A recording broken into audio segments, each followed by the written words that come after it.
ईसा मसीह ने भारतीय ज्ञान दर्शन और योग का गहन अध्ययन व अभ्यास किया। उक्त सभी शोध को लेकर लॉस एंजलिस टाइम्स में एक रिपोर्ट भी प्रकाशित हो चुकी है। द गार्जियन में भी स्वामी जी की पुस्तक के संबंध में छप चुका है। इस किताब के अनुसार यीशु के जन्म के बाद उन्हें देखने बेथलहम पहुँचे 3 विद्वान भारतीय ही थे जो बौद्ध थे। भारत से पहुँचे इन्हीं 3 विद्वानों ने यीशु का नाम ईसा रखा था, जिसका संस्कृत में अर्थ भगवान होता है। एक दूसरी मान्यता के अनुसार बौद्ध मठ में उन्हें ईसा नाम मिला, जिसका अर्थ है मालिक या स्वामी। हालांकि ईसा शब्द ईश्वर के लिए उपयोग में लाया जाता है। वेदों के एक उपनिषद का नाम है इस उपनिषद।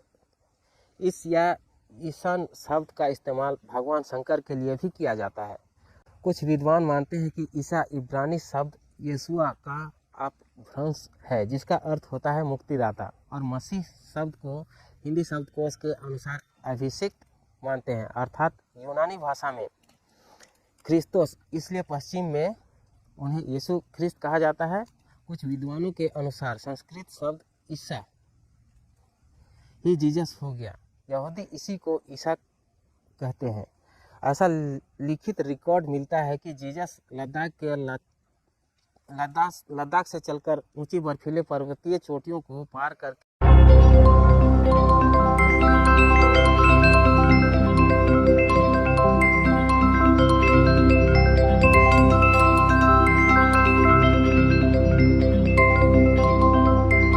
गुड मॉर्निंग दोस्तों, ईसाई मिशनरी और जीसस के बारे में जानेंगे आज के वीडियो में। तो चलिए सीधे मुद्दे पर और जानते हैं ईसाई मिशनरियों का समाज सुधार में क्या योगदान है। ईसाई मिशन और मिशनरियों ने बौद्धिक स्तर पर तो भारतीयों के मस्तिष्क को प्रभावित किया ही, साथ ही अपने लोक उपकारी कार्यों, विशेष रूप से चिकित्सा संबंधी कार्यों से भी यूरोपीय व ईसाई सिद्धांतों और आदर्शों का प्रचार प्रसार किया। इस प्रकार ईसाई मिशनरियों ने आधुनिक भारत के विकास पर गहरा प्रभाव डाला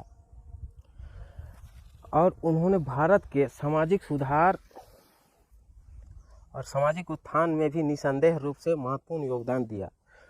उन्होंने भारतीय नारी की दयनीय असम्मानजनक स्थिति, सती प्रथा, बाल हत्या, बाल विवाह, बहु विवाह और जातिवाद जैसी कुरीतियों की ओर लोगों का ध्यान आकृष्ट किया।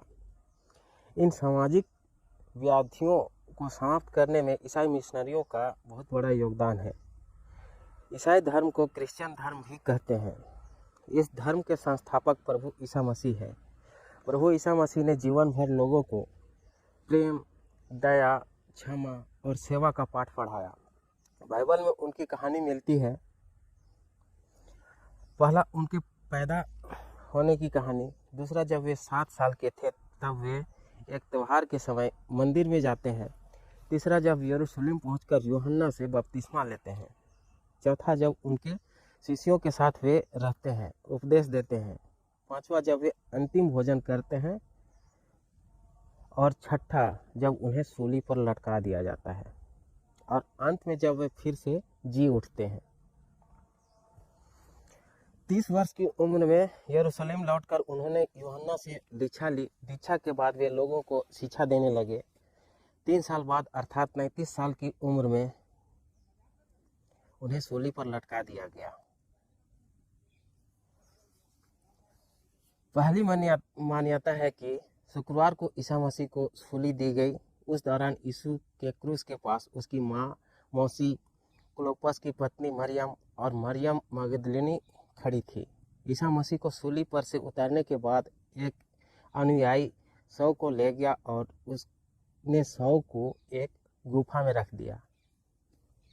यरूशलेम के प्राचीन शहर की दीवारों से सटा एक प्राचीन पवित्र चर्च है, जिसके बारे में मान्यता है कि यहीं पर प्रभु यीशु पुनः जी उठे थे। जिस जगह पर ईसा मसीह फिर से जिंदा होकर देखे गए थे, उसी जगह पर यह चर्च बना है।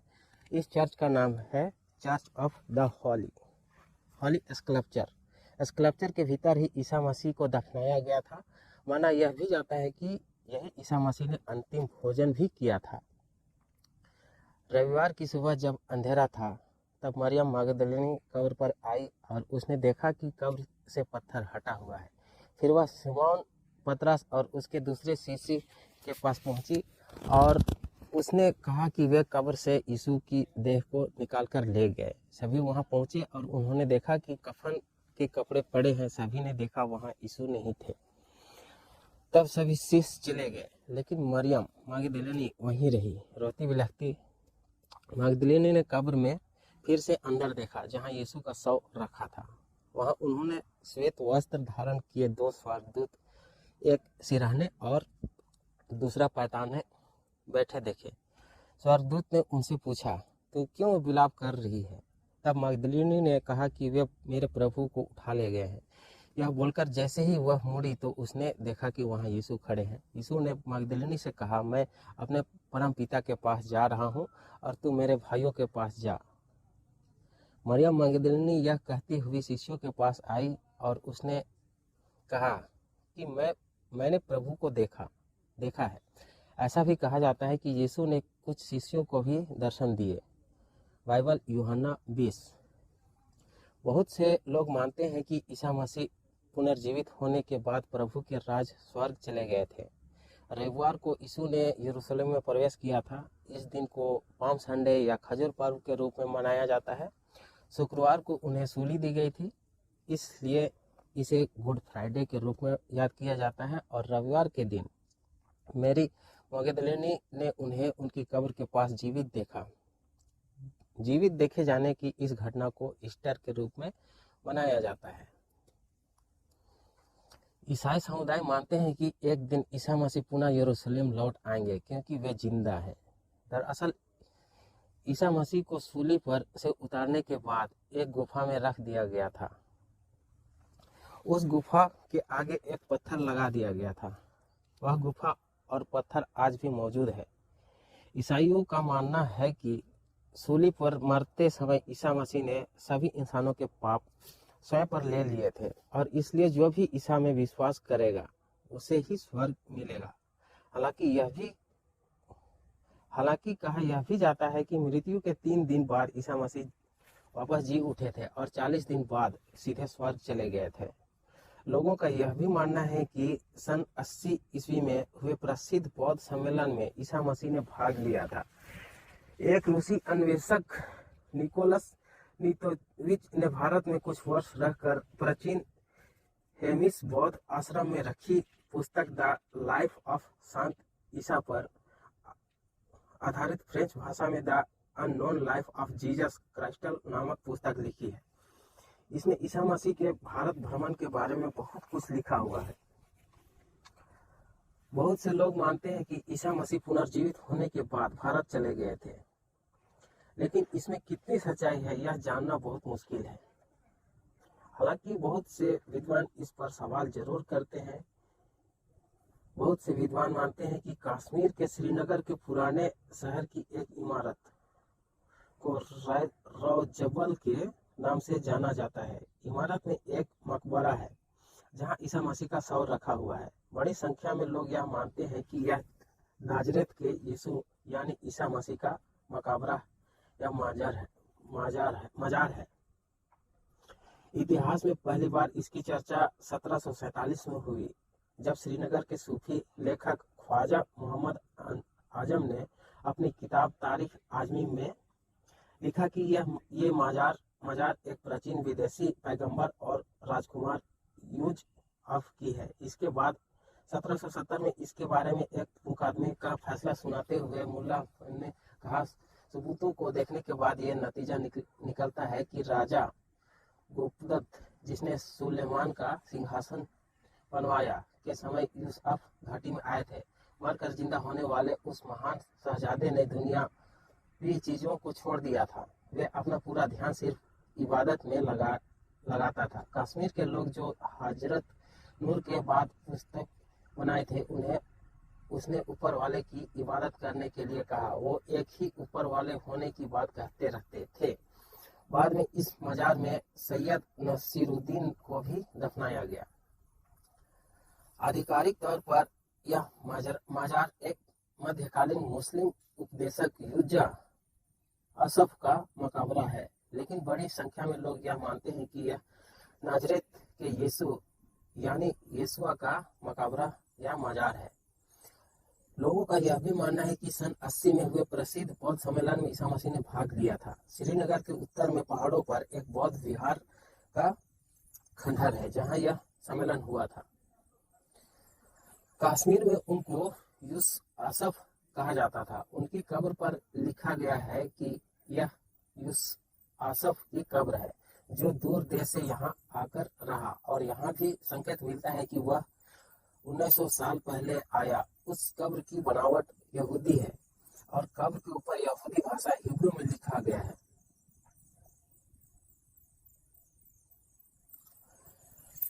पहलगाम था पहला ईसा मसीह का पड़ाव। पहलगाम का अर्थ होता है गडरियों का गांव। जबलपुर के पास एक गांव है गडरावार, उसका अर्थ भी यही है, और दोनों ही जगहों से ईसा मसीह का संबंध रहा है। ईसा मसीह खुद एक गडरिया थे। ईसा मसीह का पहला पड़ाव पहलगामा था। पहलगामा को खाना बदोशों के गांव के रूप में जाना जाता है। वहां से आने वाले लोग अक्सर यहीं रुकते थे। उनका पहला पड़ाव यही होता था। अनंतनाग जिले में बसा पहलगाम श्रीनगर से लगभग 96 किलोमीटर है। इसके बाद जब जीसस श्रीनगर जा रहे थे तो उन्होंने एक स्थान पर ठहर कर आराम किया था और उन्हें उपदेश दिए थे, क्योंकि जीसस ने इस जगह पर आराम किया, इसलिए उन्हीं के नाम पर इस स्थान का नाम हो गया इस मुकाम। यह स्थान आज भी इसी नाम से जाना जाता है। पहलगामा से ही बाबा अमरनाथ की गुफा का दर्शन के लिए जाते हैं। और आता है कि ईसा मसीह ने श्रीनगर के पुराने इलाके में त्यागे थे। उसे की एक किताब गुल्डा चैट खुद थे मूसा यानी यहूदी धर्म के पैगंबर मोसेस ने भी यही प्राण त्यागे थे। उन्होंने असली कर्म यही पर है। मूसा की पुस्तक द साइलेंट एक्सपोजर में इस बात का अच्छे से खुलासा किया गया है। ओशो राजनीति के अनुसार पहलगामा एक छोटा सा गांव है जहां पर कुछ एक झोपड़ियां हैं। इसके सौंदर्य के कारण जीसस ने इसको चुना होगा। जीसस ने जिस स्थान को चुना होगा मुझे भी बहुत प्रिय है। मैंने जीसस की कब्र को कश्मीर में देखा है। इसराइल से बाहर कश्मीर ही एक ऐसा स्थान था जहां पर वे शांति से रह सकते थे, क्योंकि वह एक छोटा इजराइल था। यहाँ पर केवल जीसस ही नहीं मोसेस भी दफनाए गए थे। मैंने उनकी कब्र खुद ही देखा है। कश्मीर आते गए दूसरे यहूदी मोसेस से बार बार पूछते रहते थे कि हमारा खोया हुआ काबिला कहाँ है। यहूदियों के 10 काबिलों में से एक काबिला कश्मीर में बस गया था। यह बहुत अच्छा हुआ कि जीसस और मोसेस दोनों के लिए लेकिन भारत नहीं हुई। भारत न ईसाई है और न ही यहूदी, परंतु जो आदमी या जो परिवार इन कब्रों की देखभाल करते हैं वह यहूदी है। दोनों कब्र यहूदी ढंग से बनी है। हिंदू कब्र नहीं बनाते, मुस्लिम नहीं बनाते हैं, क्योंकि दूसरे धर्म की मुसलमान की कब्र ऐसे मक्का की ओर होता है। केवल ये दोनों कब्रें भी कश्मीर में ऐसी है जो मुसलमान नियमों के अनुसार बनाई गई है। एक रूसी अन्वेषक निकोलस प्रोटोटाइप ने भारत में कुछ वर्ष रहकर प्राचीन पोलिश बौद्ध आश्रम में रखी पुस्तक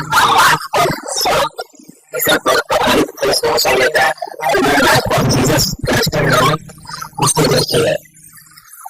कहते हैं कि वे 1887 में भारत आए थे। उन्हें उनकी तबीयत खराब हो गई थी तो उन्हें इस मठ में रखा गया था। वहाँ पर उन्होंने साहित्य और बौद्ध शास्त्रों के अनेक ग्रंथों को पढ़ा। जीसस के यहाँ आने के कई उल्लेख मिले। इन बौद्ध शास्त्रों में जीसस के उपदेशों की भी चर्चा की गई है। और फ्रांसीसी यात्री ने सेंट जीसस नामक एक पुस्तक भी प्रकाशित की थी। उसमें उन सब बातों का वर्णन किया है जिससे उसे मालूम हुआ कि जीसस नवदेवताओं का अवतार इसमें गए थे।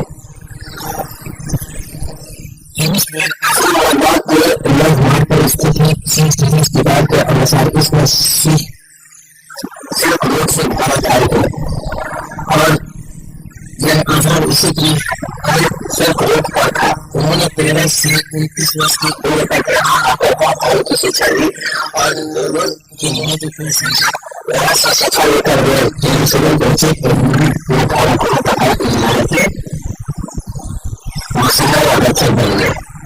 चौबीस परम हर्ष नई अपनी किताब the second comic of Christ the reaction of Christ में दावा किया गया है कि केवल इस पुस्तक में यह भी दावा किया गया है कि 13 से 20 वर्ष की अपनी उम्र के ईसा मसीह ने भारतीय ज्ञान दर्शन और जीवन तंत्र का अध्ययन व अभ्यास किया। उन सभी सोच को लेकर लॉस एंजलिस टाइम्स में एक रिपोर्ट भी प्रकाशित हो चुकी है। वैज्ञानिक वेजी स्वामी पर पुस्तक के संबंध में छप चुका है। इस किताब के अनुसार चारों के बाद पूरे देखने भारतीय थे जो बौद्ध थे।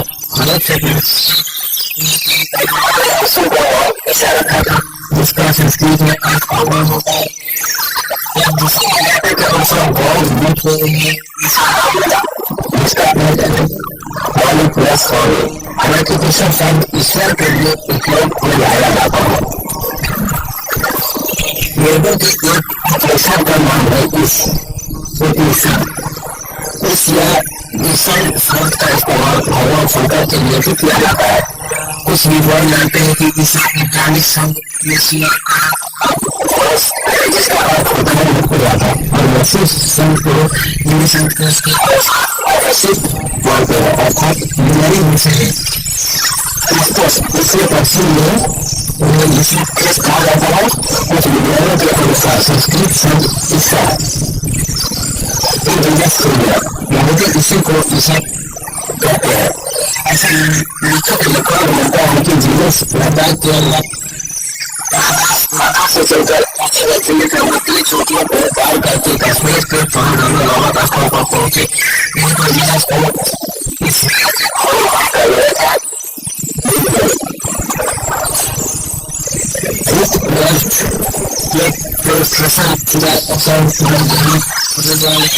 किताब है जिसका जिक्र अपने किताब अक्षरों की विस्तार से किया गया है। किताब जीसस की जिसको कर सकता है।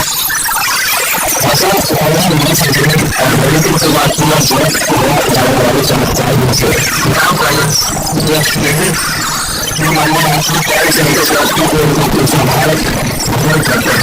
ऐसी मान्यता है कि समय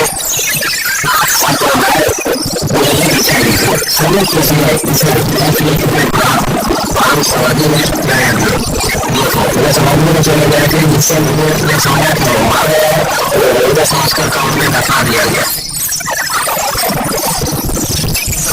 चेतन नाथ हिंदुओं से के साथ उनके शिष्य थे।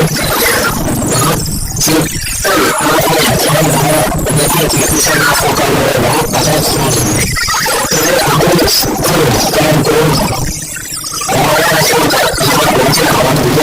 से निकालकर उन्हें ईसा खाने से किए और उन्हें वापस भारत ले आए। दूसरे हिस्से में उनका आश्रम था जहाँ ऐसा अनेक वर्ष काम